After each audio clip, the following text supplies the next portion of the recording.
की ती कृपाळू आहे पण उदार नाही. असं कोण? तर चांगदेव महाराज. चांगदेव महाराज कृपा करण्याची शक्ती त्यांच्यामध्ये होती पण उदारताचे सामर्थ्य त्यांच्याकडे नव्हतं. एका दिवशी काय म्हणते, चांगदेव महाराज व त्यांचे शिष्य परिवार हे चांगवटेश्वर मध्ये राहायचे. त्यांचे शिष्य परिवार वास्तव्य असलेल्या परिसरात जाऊन मृत झालेले शरीर आणून चांगदेव महाराजांच्या समाधी पुढे टाकायचे. नंतर चांगदेव महाराज समाधीतून उठल्यावर त्यांचे काय करायचे?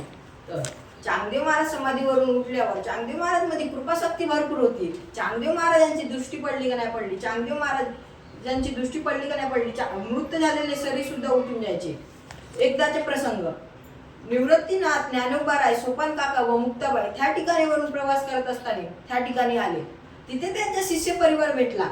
शिष्य म्हणाले, आमचे महाराज भरपूर मोठे आहेत, त्यांची दृष्टी पडली का नाही पडली, मृत झालेले शरीर सुद्धा उठून जायचे.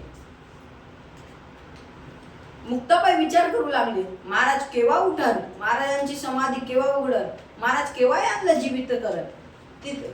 मुक्ताबाईच्या मनामध्ये इतके प्रश्न निर्माण झाले. बाजूलाच एक कुत्र्याचे हाड पडलं होतं. मुक्ताबाईने ते कुत्र्याचे हाड उचललं व सगळ्या मृत झालेल्या शरीराच्या अंगावरून फिरवलं, आणखी ते फेकून दिलं. मृत झालेले शरीर उठून सुद्धा गेले, आणखी ते कुत्र्याच्या हाडामधून कुत्रे निर्माण होऊन सुद्धा गेलं. मग काही काळानंतर चांगदेव महाराजांना समाधी उत्थान पावली. चांगदेव महाराज समाधीतून उठले. शिष्यांना विचारू लागले, इतके दिवस झाले आतापर्यंत कोणीच मरण नाही पावलं. शिष्यांना घडलेला प्रसंग हे चांगदेव महाराजांना सांगितलं. चांगदेव महाराज म्हणाले, मीच कुठे 1400 वर्ष तप केलाय, तेव्हा कुठे मला समाधी पावली.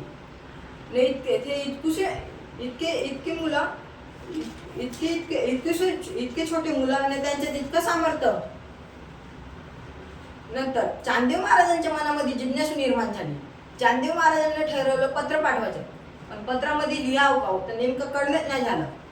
नमस्कार लिहावं तर वयाने लहान, आशीर्वाद लिहावं तर ज्ञानाने मोठे. मग पत्र हे कोरच पाठवायचं ठरवलं. पत्र कोरं आलं. 4ही भावंड असे बसून होते.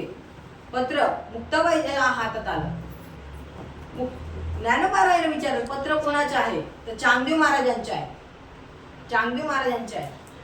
मुक्ताई म्हणतात 1400 वर्ष जगून, ज्ञानोबारायला म्हणतो मुक्ताबाई ज्ञानोबारायला म्हणतात की 1400 वर्ष जगून सुद्धा या चांगदेव कोरच राहिला रे दादा.